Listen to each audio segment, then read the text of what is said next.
The observation deck of the Keshatar breeding station hummed with tension. Through the reinforced glass, Captain Jarek Thorne knelt in the center of a padded chamber, his weathered hands gentle despite their strength. 3 juvenile Keshatar surrounded him, predators in their final hours before the change, when instinct would override all reason, and their bodies would reshape into the apex hunters that had dominated 17 star systems. "The human is insane," growled Commander Zixith, his crystalline eyes fixed on the scene below. Around him, the elite guard stood in their ceremonial armor, each warrior having survived their own transformation decades ago. No species endures the first change without restraints. The cubs will tear him apart. Jarek had heard the warnings. He'd studied the statistics. 43% of Keshatar young died during their first transformation, driven mad by pain and instinct. Another 20% killed their handlers. The Keshatar had developed elaborate restraint systems, chemical suppressants, isolation protocols, anything to survive those 12 hours when biology turned a civilized being into something primal and terrifying. But Jarek had also seen the eyes of the cubs when they were strapped down for previous attempts. He'd watched Vera, the eldest, thrash against titanium bonds until her scales cracked and bled. He'd heard her screams, not of pain, but of terror, of abandonment. "My people have a saying," Jarek had told the Council of Elders that morning. "You don't leave family behind." Now, as Vera's breathing quickened and her pupils dilated to consume her violet irises, he kept his promise. "I'm here," he whispered, settling cross-legged as she crawled into his lap. At 9 years old, she was the size of a wolf, her scales still soft and vulnerable. "I'm not going anywhere." The first convulsion hit like a seismic event. Vera's spine arced, her claws extending reflexively. One caught Jarek's shoulder, tearing through his reinforced suit and into muscle. Blood welled dark and hot. He didn't flinch. Instead, he began to sing, an old earth lullaby his grandmother had sung to him through fever dreams and nightmares. The words meant nothing to Vera, but the tone, the rhythm, the steady vibration of his chest against her changing body. These transcended language. "Steady now," he murmured between verses. "I've got you. You're safe." On the observation deck, the elite guard leaned forward. This was impossible. Humans were soft creatures, clever with technology but fragile in body. Yet Jarek absorbed another strike as Vera's muscles bulged and reorganized, her limbs lengthening with audible cracks. His blood painted her silver scales crimson, but his hands never stopped moving, stroking, soothing, anchoring her to something beyond the pain. The second cub, Crix, smaller and more timid, pressed against Jarek's back. His transformation began minutes after Vera's, his body temperature spiking to levels that would cook human flesh. Jarek's suit's thermal regulators screamed warnings that he dismissed with a thought. He simply shifted, allowing Crix to burrow against him while keeping Vera secure in his arms. "The human's core temperature is rising," reported the medical AI, its voice clinical. 104 degrees Fahrenheit and climbing. "Recommend immediate evacuation." "He won't leave," said Elder Sharix, her ancient voice soft with wonder. "Watch."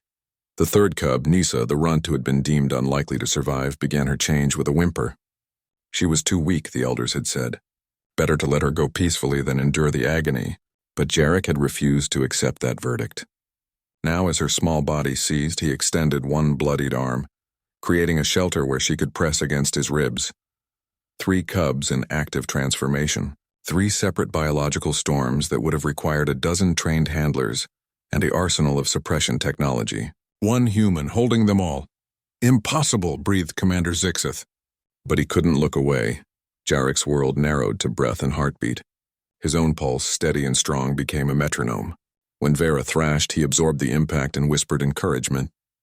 When Crix's claws dug furrows in his back, he hummed through gritted teeth. When Nissa went terrifyingly still, he pressed his fingers to her throat, finding the thread of her pulse, and spoke to her of Earth, of oceans and mountains, of wolves and bears, of creatures who were both predator and family. Hours blurred together. The elite guard watched a human body endure what should have broken it. Jarek's right arm hung at an unnatural angle, dislocated when Vera's spasms had intensified. Burns covered his back where Crix's superheated form pressed against him. Blood loss alone should have rendered him unconscious, but he held on. "Why?" Zixith asked the question that hung unspoken in the air. Why would any being endure this for cubs not his own? Elder Sharix touched the glass with one weathered claw. Perhaps that is what makes humans dangerous, Commander. They adopt the universe.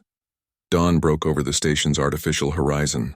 In the chamber below, 3 young Keshatar lay in peaceful exhaustion, their transformations complete. Their scales had hardened to armor. Their claws gleamed like obsidian blades, their muscles coiled with the power to shatter stone. And in the center of this trinity of predators, Captain Jarek Thorne sat slumped but conscious, one hand still resting on Vera's massive head. She stirred first, her new body strange and powerful. Instinct urged her to hunt, to establish dominance, to prove her newfound strength. But when she opened eyes that now glowed with bioluminescence, she found herself staring at the human who had held her through hell. Jarek smiled through split lips.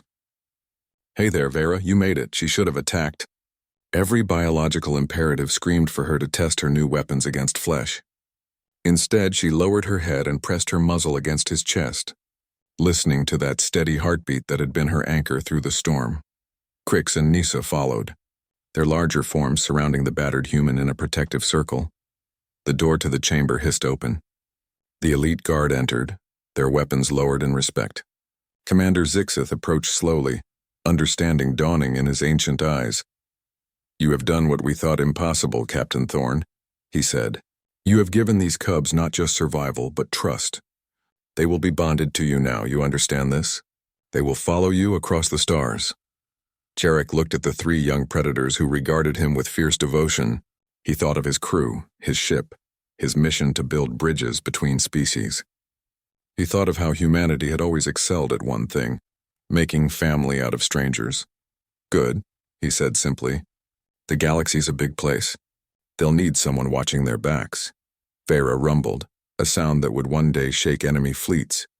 But now in this moment it sounded remarkably like a purr. The elite guard stood witness as a new precedent was set. Humanity had proven once again that their greatest strength wasn't their technology or their tactics. It was their stubborn, inexplicable refusal to let go of those they chose to love.